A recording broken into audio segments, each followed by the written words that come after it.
Hi there, I'm Laura Taylor. The brisket's in the oven, so now we get to do the really fun part for Hanukkah. We're going to make our potato latkes. First, let's get out the ingredients. There aren't too many, but you have to have a lot of bowls. I'll tell you that right now. Okay, so we're going to start with 6 russet potatoes. You're going to peel them, and you need to keep them in a bowl of cold water so that they don't turn brown. Then we need 2 onions peeled and cut in half. We need 2 eggs, a 1/4 cup of flour, and salt. And we're ready to go. I'm going to start by grating my potatoes into this bowl. We'll use a lot of bowls, but we're going to start out with this one. Now, you're going to say to me right off the bat, why am I grating these? Can't I put these potatoes in the Cuisinart? The answer really is no. My mom didn't do it that way, my grandma didn't do it that way, and that's not the way I'm going to do it either. When you grate your potatoes in the Cuisinart, they turn to mush. They liquefy, and all the starch from the potatoes is released. We actually want to capture the potato starch in our mixture here and put it back in because that's going to give more body to the mixture to make the potato pancakes. So, grate by hand. Now, you don't want to hurt yourself, you do have to be careful. Maybe that means you waste a little onion or you waste a little potato. Better to do that than to sacrifice your knuckles. So do be careful when you're using a grater. It's sharp. Certainly if you're doing this with kids, you have to watch them and make sure that they're safe. We're going to use the smaller holes on the grater because if you use the bigger ones, you're going to get really big, chunky potato pancakes, and I like lighter, delicate ones. So that's what we're going to use, these small holes, and we're going to start grating. It does take some time. When you go down on the grater, that's when it cuts the potato into shreds. When you're going up, it just brings it back into position so you can continue grating. We're going to do 2 potatoes and then a 1/2 of an onion. So for every 2 potatoes, again, that's a 1/2 of an onion. Okay, so we have grated 6 potatoes and about 1.5 to 2 onions, depending on how much waste we have and how much we put in. It's not rocket science. As you can see, the potatoes are already starting to turn brown.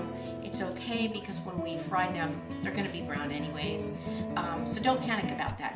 But you also see there's all kinds of liquid in there. We need to pour that off. If that remains, number one, we're going to get burnt when we put the potato mixture into the hot oil to cook, but it's also going to make very thin, tasteless pancakes. So I'm going to take this mixture, I'm going to pour it through a metal sieve into another bowl. I told you we use a lot of bowls for making latkes.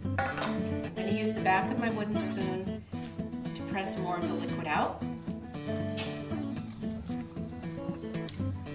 And I want to show you what remains after we do this. Now I do keep a little bit of the liquid in my potato mixture because that's what's going to make them flow off the spoon. But I want to show you what happens here. Okay, when I poured the liquid off, you see here's all that water. See all this white here in the bowl? That's the potato starch. We want to pour off the water but retain the starch and put it back into our mixture. So I'm going to pour this off into the sink.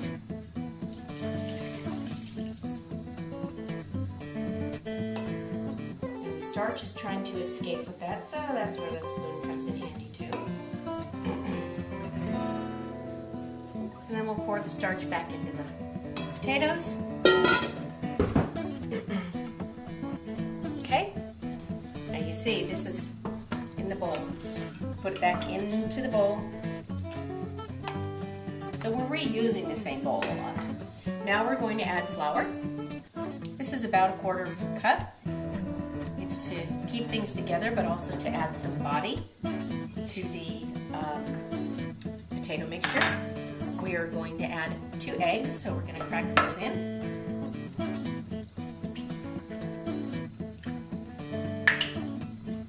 If you're more comfortable, crack the eggs into a glass bowl and then lightly beat them and then transfer them in here. And we're going to add some salt, about 2 tablespoons of salt. And then we're going to mix. got to get this all really well combined. It takes a little bit of time.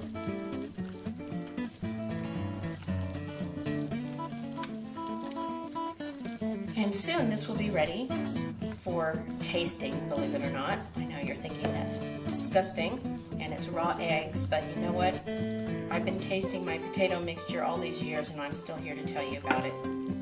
So we will just taste just to make sure that there's enough salt and enough onion in this. Oops. So I'm just going to take a little sample of it. That's way too much even for me. It's perfect. All right, I'm going to finish mixing, and in just a moment we'll start to fry our latkes. Okay, so we're just about ready to start frying our latkes. First thing we need to do is put the oil in the pan. I'm going to show you how much I pour in. Not even a 1/4 inch deep. And I do like to use peanut oil. Peanut oil doesn't burn very quickly at a high heat, and it tastes really good. So I'm going to turn my heat on. I like to use an electric fry pan, as you can see. And I'm going to turn it on to about 375 degrees. Maybe I'll turn it up a little. And I've got to give it a few minutes to heat up. So while it's heating, I'm definitely going to pour the liquid out of the potato mixture again. You can see how much has accumulated in just a couple of minutes. Pour that out again. Go through the whole routine again, pushing it out with the back of the wooden spoon. And soon we'll start frying.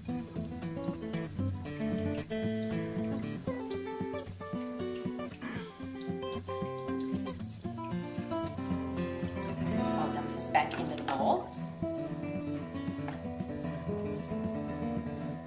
Pour off the liquid. There's really not much starch left behind right now, so I'm not going to even worry about that. Now, when the latkes are frying and ready to come off, I'm going to put them right here onto this cookie sheet that's lined with paper towels and let them drain. And once they're cool, they go into the freezer. So you're wondering, you know, when am I making these latkes and when are we going to eat the latkes?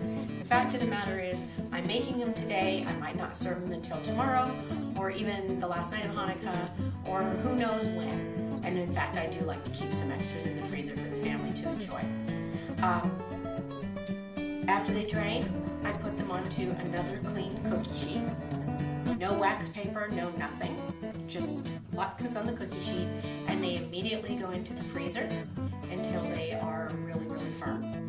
And then I put them in single layers and Ziploc bags back into the freezer, and that's how I keep them until I use them. All right, let me check our temperature and see if we're ready to start frying. I'm going to put a little bit of potato mixture in here just to see what happens.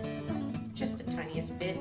You see I dropped some in. It's not ready yet because the mixture stayed at the bottom. We need it to sizzle. So we'll wait a few minutes and then we'll come back.